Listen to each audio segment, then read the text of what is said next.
Right out of the gate, this sounds like a standard plea agreement. But don't let the calm courtroom tone fool you. Cases involving alcohol and rollover crashes can turn serious fast. One wrong answer here could completely change the judge's attitude toward the defendant. What are we doing? Your Honor, there is a resolution in this matter to which Ms. Wilson will be pleading to added count 2 of operating while visibly impaired in exchange. This is the moment a lot of defendants underestimate. A guilty plea may avoid trial, but it also creates a permanent record and opens the door to sentencing consequences that can follow someone for years. And trust me, the judge is already paying attention to every detail. Count 1 will be dismissed. That's an operating while visibly impaired. That is correct. And you have her sworn? Raise your right hand. Do you solemnly swear and affirm the testimony you're about to give will be the truth, the whole truth, and nothing but the truth, so help you God? Yes. State your name. Angela Wilson. Ma'am, it is this court's understanding you're going to plead guilty to the charge of operating while visibly impaired. That is a misdemeanor. It is punishable by up to 93 days in jail, up to a $300 fine plus court costs.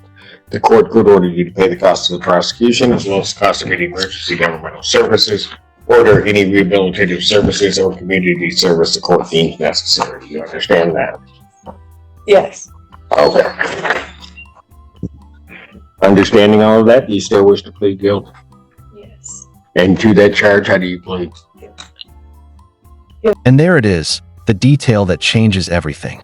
A rollover accident on the freeway. Suddenly, this isn't just about drinking and driving anymore. Judges hear rollover crash and instantly start thinking about how close this came to becoming a fatal case. State of Michigan, were you operating a motor vehicle? Yes. Prior to operating that motor vehicle, did you consume intoxicating liquor? Yes. What did you have and how much? I don't. You don't remember? How much alcohol? Okay, how much? What did you have? Tequila. Now the courtroom shifts into evidence mode. Blood test results can make or break DUI cases, and even the defense attorney has to be careful here. Notice how quickly the judge locks in clarification, because once those numbers are accepted into the record, it becomes much harder to argue against impairment later. Yeah. Were you stopped by the police or was there an accident? An accident. What happened? The car rolled over. Pardon? You need to speak up, young lady. The car rolled over on the freeway. All right. That didn't spontaneously happen. What did you do? I lost control of the vehicle. And you rolled it. Yes. Did the police and paramedics arrive? Yes. Were you taken to the hospital? Yes. Were you given a blood test? Yes. This is where the hearing takes a dramatic turn. The defense is trying to argue that the scram tether malfunctioned, but the judge is focused on a pattern. And in court, patterns matter. Once a judge believes someone keeps violating bond conditions, patience disappears very quickly. What were the results? I don't. Was it 0.84? The defense would stipulate to 0.84, Your Honor. Do you have any reason to dispute those blood test results? Oh, yes. I do agree. Taking everything into consideration on that date and at that time, do you believe that your ability to operate that motor vehicle was visibly impaired due to your consumption of alcohol? Yes. Counsel, have I complied with the court rule? Would it be proper to accept this defendant's plea? Defense is satisfied, Your Honor. Court will accept the defendant's plea to count 2. Count 1 is dismissed. Defendant is referred to Von Schwartz for an alcohol screening and assessment and the victim's impact panel. Sentencing in this matter will be July 10th at 9 a.m. July 10th, 2024, 9 a.m. I have another bond regulation. Yes, Your Honor, and I have discussed that with Ms. Wilson. She does, and I have then reached out to Community Corrections and then got the actual scram report from that company. I did discuss it in detail with Ms. Wilson. She does dispute both drinking and a tamper. She did provide me proof that she was at work as CNA during that time.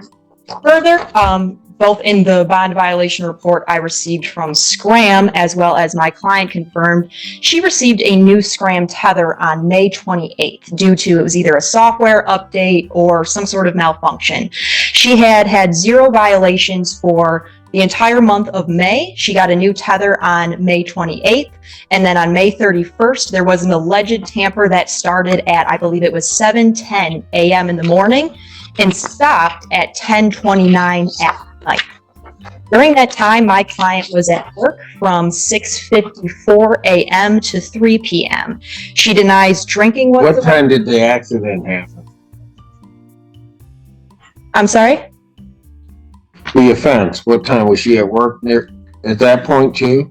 No, Your Honor. It was at 4:20 a.m. was when law enforcement arrived on scene. So early morning doesn't really matter, does it, counsel? She was at work, Your Honor, and did provide me a screenshot that she clocked into work at 6:54 a.m. And so, go ahead, I'll let you go. We would be requesting a formal hearing as to the bond violation. If the Okay, court she'll is- get her hearing, but she's gonna be remanded pending that. I mean, I already have had a violation in this case. I understand that, Your Honor, and I understand she was remanded and served 5 days for that back in. She denies alcohol use. Quite frankly, I do believe her, and I believe that this may be a malfunction with Scram. She did receive this new tether just on the 28th, and the 31st is when the alleged tamper occurred, and the alleged tamper ended at 10:39 p.m. at night. She still has the Scram tether on. There has been no further alleged tamper. Further, she has been to urgent care this week due to a medical issue that I won't go into too much detail with.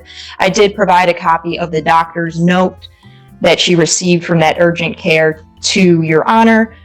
We would respectfully request that if the court is leaning towards taking any action, that we set this for a bond violation hearing and that bond continue in the interim. She did enter a plea in this. That would be fine, counsel, except for the fact that I'm now on my second violation, both involving alcohol. You want me to ignore the fact that the original incident was one where she was drinking, rolled a vehicle. She's lucky to be alive. Then I put her on this. She comes for this charge. She's drinking. She serves her time for drinking. I'm back, and I now have another violation. Yes, Your Honor. How, in what responsible world would I let her bond just continue pending a hearing? She denies alcohol use, and we believe it is a tether malfunction, and we are asking for a hearing on the matter. She did enter a plea for this underlying offense and the alleged incident, and she is willing to face penalties for that.